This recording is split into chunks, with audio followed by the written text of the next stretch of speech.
A Plaguelands Media production.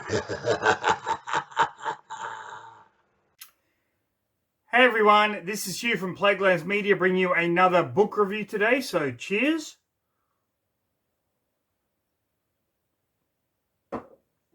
Now, today I'm bringing you the latest novel from an author whose first two books I've actually read and reviewed on the channel. That was Nick Cutter's The Troop and The Deep, both of which were just fantastic horror novels and really deeply disturbing. Now, Nick Cutter, of course, is a pseudonym used by Craig Davidson. He writes books under his own name and a couple of pseudonyms. Nick Cutter is what he uses for his horror novels. One of which I actually just got today in an Amazon package, that being Little Heaven, which I cannot wait to sink my teeth into. But that is not the book I'm reviewing today. The book I'm reviewing is his latest novel, and that is The Queen. Now, let's start by saying this cover is absolutely fantastic. You can see on the back cover it has like the fake tears, and we have this part here which is kind of embossed. And it is just a deeply disturbing cover that is reminiscent of an old 1980s horror novel. And that is what this book feels like. This book feels like a horror novel from the 1980s. As I was reading it, I basically felt like I was back in high school reading the books that I enjoyed back then. And while there are some parts that are incredibly gory and deeply disturbing, the novel itself is really about humanity and friendship. And they're your key themes going into this thing.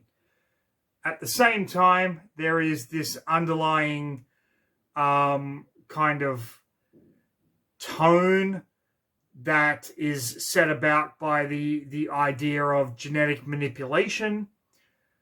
It felt a little bit like The Breakfast Club meets The Thing, meets The Fly. If you're familiar with those movies, if you're not, go and watch those movies and then come back to the video. All in all, an absolutely spectacular horror novel, very reminiscent of the tone of early horror, but at the same time kind of keeping almost the feel of a modern novel. It's a really weird combination that Nick Cutter nails. He absolutely fucking nails it. Now, to give you the brief synopsis of this without any spoilers, because that's going to come in the next part of the video. Our main character, the main narrator, Margaret, pardon me, she is a teenage girl that grew up poor, but her father created a device, like a plastic insert for food, and they become very, very wealthy. But as she was growing up in this trailer park, and her best friend was this girl called Charity Atwater. Her nickname between her and Margaret was Plum.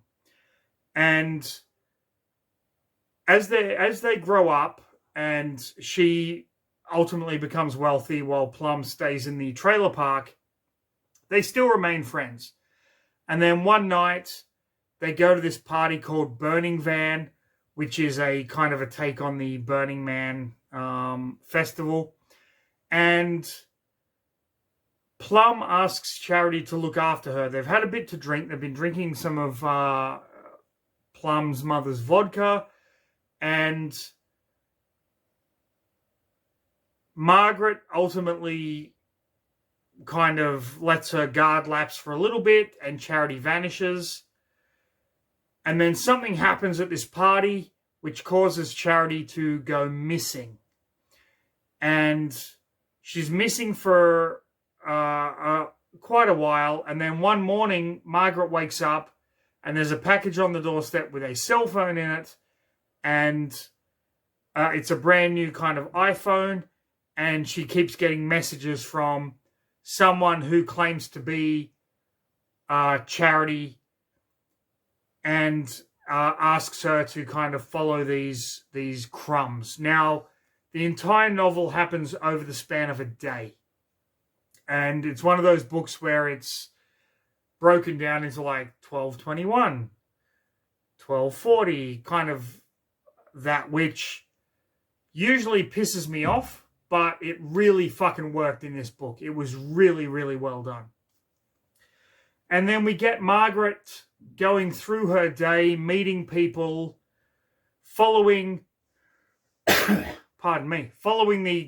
crumbs that Charity leaves her, and ultimately discovering exactly what is going on, which is really, really fucking messed up.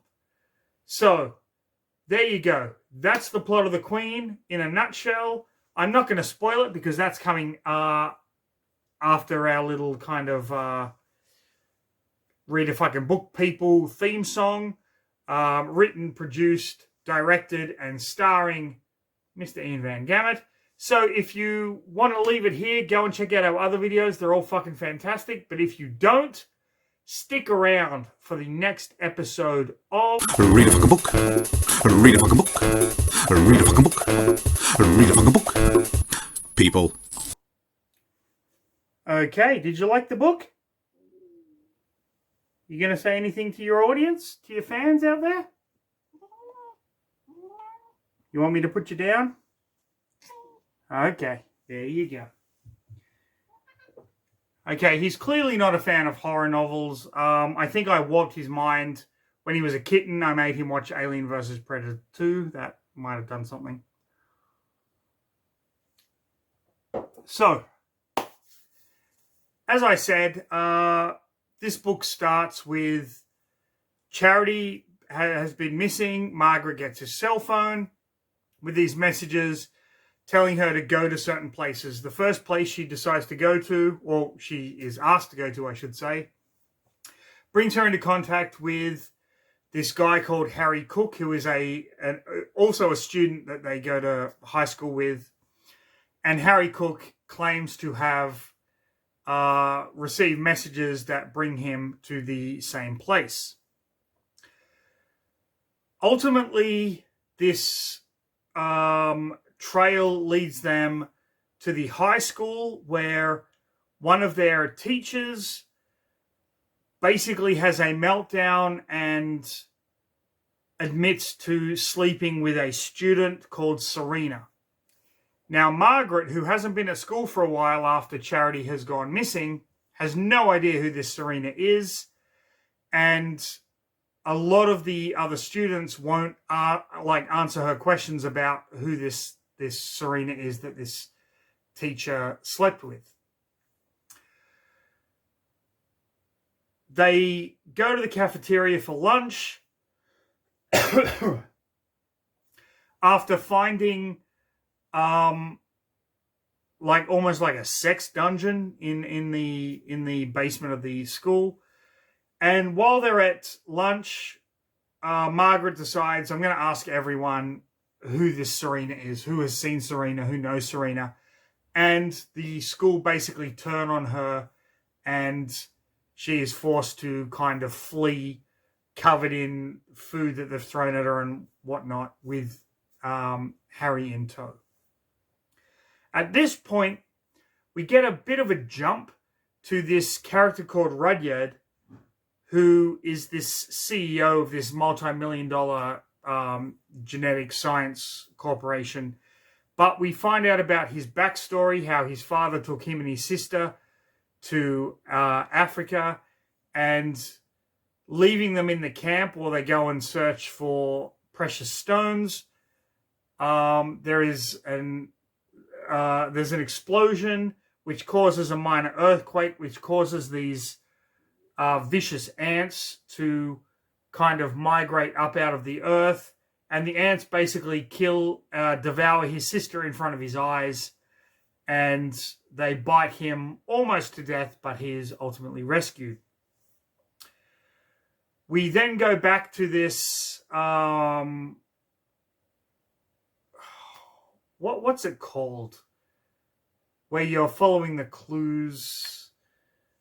I can't remember the word for it off the top of my head, but Margaret and Harry are basically following these clues along and finding piece by piece exactly what happened to Charity.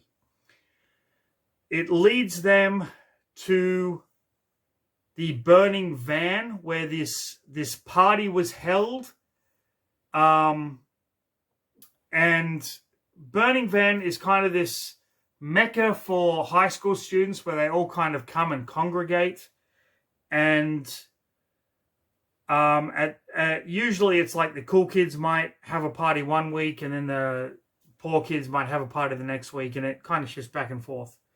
But at this point, everyone has kind of come together, and this is where Charity tells Margaret, please don't leave me alone. I'm not feeling myself. Margaret and Harry kind of go off together and do the deed, leaving Charity alone. And at this point, her natural self kind of comes out, and she lures these three rich kids, Alan, Will, and Chad, into the burning van, where she proceeds to fuck each one of them, one after the other. Now, this isn't her fault. It is what she actually is. And they were lured in by pheromones because Charity isn't a person. Charity is this unique insect-human hybrid that Rudyard had created after watching his sister get killed. When she comes out of the van, everyone's kind of filming it, and the boys kind of shrug it off like she seduced us, she's a fucking slut. But with her insect pheromones, she marks each one of them as they're hers. And then she runs off into the woods. Margaret and Harry try to find her, but ultimately they can't. She does show up a few days later and talks to Margaret, and Margaret is like, you were raped in that van. She was like, no, I wasn't. That was all me. Margaret's like, listen, you don't have to apologize. She's like, I'm not, blah, blah, blah. And then they head their separate ways. And what we ultimately come to discover over the course of this day is that Charity isn't a person. She's a creation by Rudyard to create the ultimate human-insect hybrid. Charity's mother is just a fucking pawn. They paid to raise her from a baby. So everything that Charity knows about herself is a fucking lie. But she's not the only one. She's the sixth. There has been 5 more before her, 4 of which have died. The 5th of which Rudyard has kind of kept alive. And it's this disgusting mass of human insect kind of tissue congealed together and eking out its existence. Rudyard comes into contact with Margaret and Harry, captures them, wanting to know what the fuck is going on, because Charity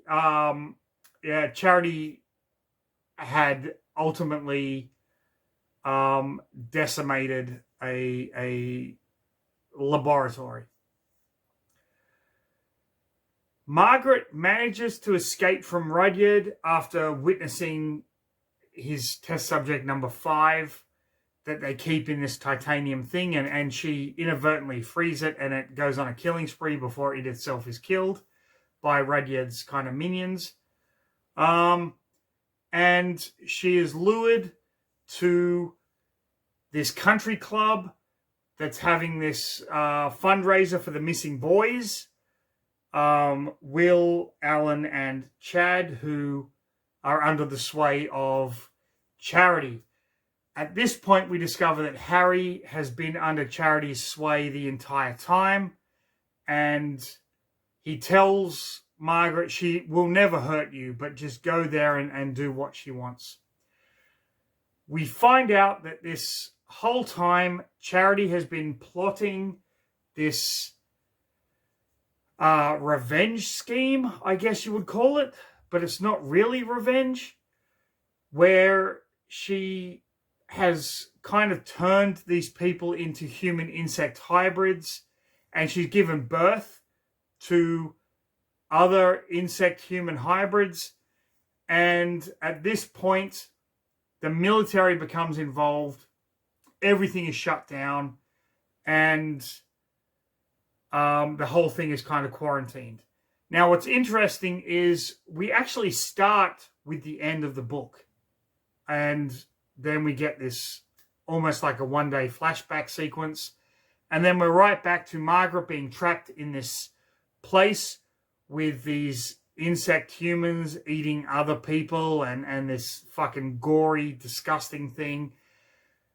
And she manages to escape, but at the same time, Charity and the other insects create this hive nest underground, and they go into this hibernation semi-state. Then we jump to 6 months in the future, where, because everything was recorded, it's all online and it's all out there for everyone to fucking see and to kind of contemplate. And then there's people, it's almost like the Twilight thing with Team Edward and Team Jacob, where it's people sympathize with Charity, and then they sympathize with the rest of the townspeople, and you get this kind of divide among the American population. And it's not actually resolved, but at the end of the novel, we get a letter from a soldier to Margaret who's saying he was one of the first ones sent down into the nest, and he found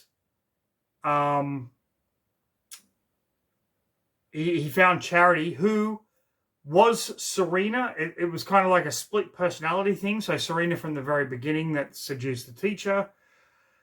He found this creature, and the creature was exhibiting signs that their consciousness was Margaret and not Serena, and was apologizing. Was Charity and not Serena, and was apologizing to Margaret at the very end of the novel.